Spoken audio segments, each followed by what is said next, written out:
Hello दोस्तों, आप सभी लोगों का हमारे YouTube channel study with me पे स्वागत है। आज हम सब लोग संधि के कुछ क्वेश्चंस डिस्कस करेंगे। इससे पहले हमने स्वर संधि, व्यंजन संधि और विसर्ग संधि के थ्योरी वीडियो यूट्यूब पे अपलोड कर रखा है। आप प्लेलिस्ट में जा कर के देख सकते हैं और इस वीडियो का पीडीएफ आपको टेलीग्राम चैनल पे मिल जाएगा। टेलीग्राम चैनल का लिंक इस वीडियो के डिस्क्रिप्शन और कमेंट बॉक्स में पिन कर दिया गया है। चलिए शुरू करते हैं आज का वीडियो। आज का पहला शब्द है ये नयन। नयन का जो संधि होगा, शुद्ध संधि विच्छेद है, ने प्लस आयन होता है जो मिल करके बन जाता है नयन। ये जो है गुण संधि का उदाहरण है। फिर अगला शब्द है जो यूपी पीसीएस प्री 2017 में आया हुआ है, सदैव। इसका जो संधि होता है सदा धन अयो होता है, ये वृद्धि संधि का उदाहरण है। फिर अगला यूपी पीसीएस प्री 2016 में आया हुआ क्वेश्चन है उच्छिष्ट। इसका संधि विच्छेद होगा उत प्लस शिष्ट, जो व्यंजन संधि का उदाहरण है। फिर अगला है यूपी पीसीएस प्री 2015 में आया हुआ क्वेश्चन है गुण संधि का देव प्लस इंद्र, देवेंद्र। अन्वय का संधि विच्छेद होगा अनु प्लस अय होता है, यह यड़ संधि का उदाहरण है। फिर अगला यूपी पीसीएस प्री 2013 में आया हुआ है वाग जाल। वाग प्लस जाल से मिल करके बनता है वाग जाल, जो कि ये व्यंजन संधि का उदाहरण है। अगला क्वेश्चन पीसीएस प्री 2012 में आया हुआ है तल्लीन। तल्लीन के जो संधि होती है तत् प्लस लीन, ठीक है, ये होती है व्यंजन संधि का उदाहरण है। सदैव सदा धनयो होता है, ये भी वृद्धि संधि का उदाहरण है। फिर अगला है राजस्व निरीक्षक परीक्षा 2014 में आए हुए क्वेश्चन है। इसका पहला नंबर है शब्द है द्योवापी। द्यो प्लस अपी होता है जो अयाद संधि का उदाहरण है। अत्याधिक, अति प्लस अधिक होता है जो यड़ संधि का उदाहरण है। फिर निरंतर, नि प्लस अंतर जो विसर्ग संधि का उदाहरण है।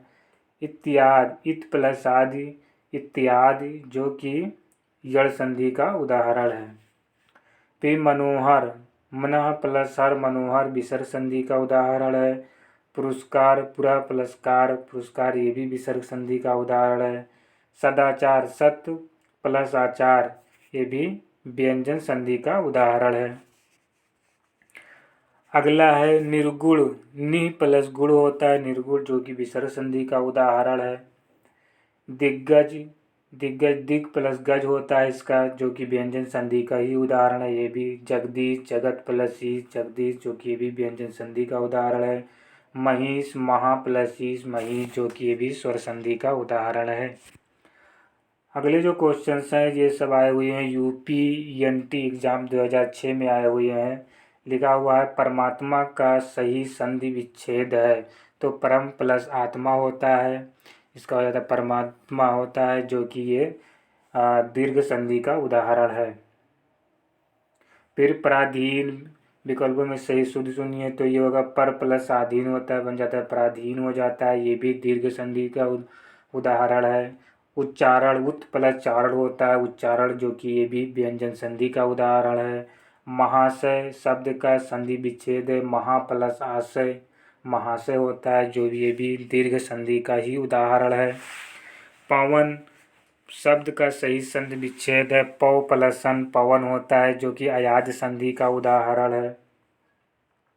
उल्लास शब्द का सही विच्छेद होगा तो उत प्लस लास होता है, उल्लास होता है, जो कि एक व्यंजन संधि का उदाहरण है। यड़ संधि का उदाहरण है यद्यपि होता है, यड़ संधि का उदाहरण है। वृद्धि संधि का उदाहरण है महोदय, महोसद है। अतयोम शब्द का सही संधि विच्छेद है तो अतः प्लस योम होता है, अतयो हो जाता है, जो कि ये विसर्ग संधि का उदाहरण है। अगला शब्द, अगले जो क्वेश्चन सही है यूपी एसडीआई एग्जाम 2006 में आए हुए हैं, जिसे लिखा हुआ है मृत्यु प्लस उपरांत का संधि है, मृत्यु उपरांत संधि है, जो कि ये भी दीर्घ संधि का ही उदाहरण है। अनधिकृत शब्द का संधि विग्रह होगा अन प्लस अधिकृत, जो कि एक विसर्ग संधि व्यंजन संधि का उदाहरण है ये, ठीक है। फिर कपि प्लस ईश का सही संधि संयोजन होगा कीजिए। मतलब कपीस, कपि प्लस से बनता है कपीस, जो दीर्घ संधि का उदाहरण है।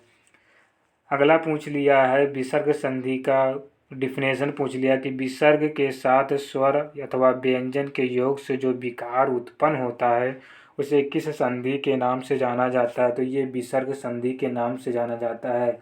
ये जो एज इट इज मैंने इसको लिखा है अपने थ्योरी की वीडियो में, मैंने इसे डायरेक्ट यही लिखा हुआ है। आप थ्योरी का वीडियो देख लीजिए जिससे आपको समझ में अच्छे से आ जाएगा विसर्ग संधि क्या होती हैं। फिर अगला शब्द है परोपकार। शब्द का संधि विच्छेद होगा, पर प्लस उपकार होगा, परोपकार हो जाएगा। ठीक है, परोपकार जो होगा ये भी है गुण गुण संधि का उदाहरण है। मना प्लस रमा में संधि करने से जो शब्द बनेगा उसका संबंध किस संधि से होगा। तो ये होगा विसर्ग संधि से। मनोरमा हो जाता है, मना प्लस रमा का मनोरमा हो जाता है। चंद्रोदय का संधि विच्छेद होगा तो ये गुण संधि का होगा संधि। वृद्धि स्वर संधि किस शब्द में है। तो महो प्लस सद, महसद, महा प्लस औषध होता है, महौषध हो जाता है। फिर सदाशय का सही संधि विच्छेद होगा, सत प्लस आशय सदाशय होगा, जो एक क्या कहते हैं व्यंजन संधि का उदाहरण है। फिर अगला क्वेश्चन जो है बिहार पीसीएस मेंस 2002 में आया हुआ है महोदय। महा प्लस उदय महोदय हो जाएगा, जो कि एक गुण संधि का उदाहरण है। तन्मय तत् प्लस मय तन्मय, जो कि ये एक व्यंजन संधि का उदाहरण है। अगले क्वेश्चन जो यूपी टीजीटी हिंदी एग्ज़ाम 2001 में आए हुए हैं और इसमें संविधान सम प्लस विधान होता है, संविधान का होता है और ये एक व्यंजन संधि का उदाहरण है। फिर अनंत अन प्लस अंत से बना हुआ अनंत, ये भी एक व्यंजन संधि का उदाहरण है। प्रणाम पर प्लस मान प्रणाम जो है ये भी एक व्यंजन संधि का ही उदाहरण है। फिर स्वच्छा स्व प्लस इच्छा स्वेच्छा जो है ये भी एक स्वर संधि का उदाहरण है। मनोहर मना प्लसर मनोहर हो जाएगा, जो कि एक विसर्ग संधि का उदाहरण है। उन्नति उत प्लस नति उन्नति, जो भी ये भी एक व्यंजन संधि का उदाहरण है। प्रतिच्छवि परत प्लस छवि हो जाता है, जो कि ये भी एक व्यंजन संधि का ही उदाहरण है। फिर प्रत्यक्ष प्रति प्लस अच्छ से बनता है, जो इसका संधि होता है तो प्रत्यक्ष हो जाता है, ये भी एक व्यंजन संधि का ही उदाहरण नहीं ये स्वर संधि का उदाहरण है। प्रति प्लस अच्छ जो है ये स्वर संधि का उदाहरण है।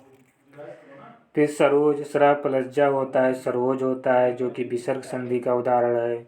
जगदीश जगत प्लस ईश होता है, इसका जगदीश बन जाता है, जो कि एक व्यंजन संधि का उदाहरण है।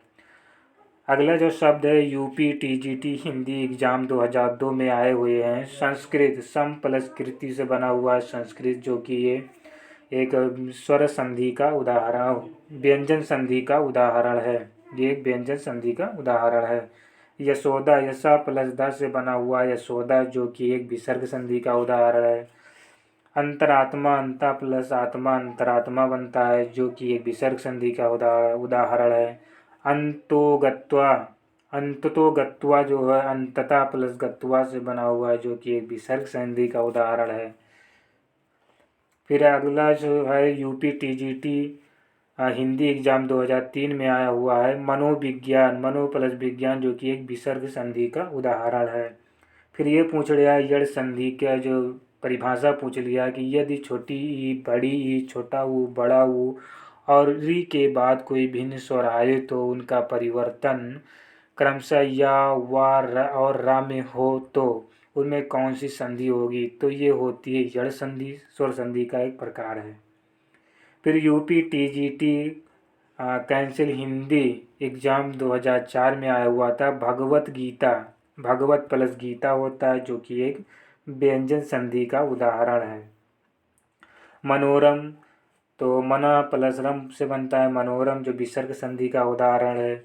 फिर अगला यूपी टीजीटी में आया हुआ है 2005 में इत्यादि इति प्लस आद से है, जो इत्यादि बन जाता है, ये यड़ संधि का उदाहरण है। उज्ज्वल उत प्लस ज्वल से बना हुआ उज्ज्वल, जो कि व्यंजन संधि का उदाहरण है। ये जो उज्ज्वल वो जो है ये शब्द शुद्धि में कई बार आया हुआ है, इसको आप ध्यान देना।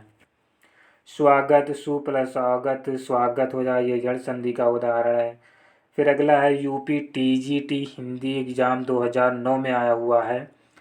अन्यान्य, अन्न प्लस अन्न से बनता है अन्यान्य, ये दीर्घ स्वर संधि का उदाहरण है। फिर गंगा प्लस उदक, गंगोदक बन जाता है, जो कि गुण संधि का उदाहरण है। इत प्लस आदि से बनता है इत्यादि, जो कि यड़ संधि का उदाहरण है। तेजा प्लस मय तेजोमय बन जाता है, जो कि विसर्ग संधि का उदाहरण है। हरि प्लस चंद्र से बनता है हरिश्चंद्र, जो कि विसर्ग संधि का उदाहरण है। फिर अगला यूपी टीजीटी हिंदी एग्जाम 2010 में पूछा गया है। दुष्प्राकृत जो होता है दु प्लस प्राकृत से बनता है दुष्प्राकृत बनता है। दैत्यरी जो है स्वर संधि का उदाहरण है। प्रत्यारोपण, प्रति प्लस आरोपण से बनता है प्रत्यारोपण बन जाता है। फिर आजाद संधि का जो है परिभाषा पूछ लिया है कि यदि ये आए वो आओ स्वरों का मेल दूसरे स्वरों से होता है तो ए का आए का आए, वो का आओ का आओ हो जाता है, तो क्या कहते हैं, मतलब उसे हम अयाद संधि कहते हैं। क्योंकि ये शब्द और ये शब्द जहाँ पर दिख जाएंगे वो अयाद संधि के ही उदाहरण होते हैं। फिर अगला है यूपी टीजीटी हिंदी एग्जाम 2013 में आया हुआ है। इसमें लिखा है जगन्नाथ, जगत प्लस अनाथ, जगन्नाथ मतलब व्यंजन संधि का उदाहरण है। उद्योग, उत प्लस ओ उद्योग, ये जो है विषय व्यंजन संधि का उदाहरण है। प्रत्येक, प्रति प्लस एक से बनता है, ये प्रत्येक हो जाता है। फिर अगला अयाद संधि का ही उदाहरण पूछा हुआ है। फिर अगला है यूपी टीजीटी हिंदी एग्जाम में आया हुआ है पवन, पव प्लस अवन पवन, जो कि एक आजाद संधि का उदाहरण है। अगला है व्याप्ति, जो यड़ संधि का उदाहरण है। तो मुझे उम्मीद है दोस्तों आप सभी लोगों को मेरा ये वीडियो समझ में आया होगा। इसी तरीके से और वीडियो देखने के लिए आप मेरे चैनल को सब्सक्राइब करें और बेल आइकन को दबा दें और अपने दोस्तों में ज़्यादा से ज़्यादा शेयर कर दें। धन्यवाद दोस्तों।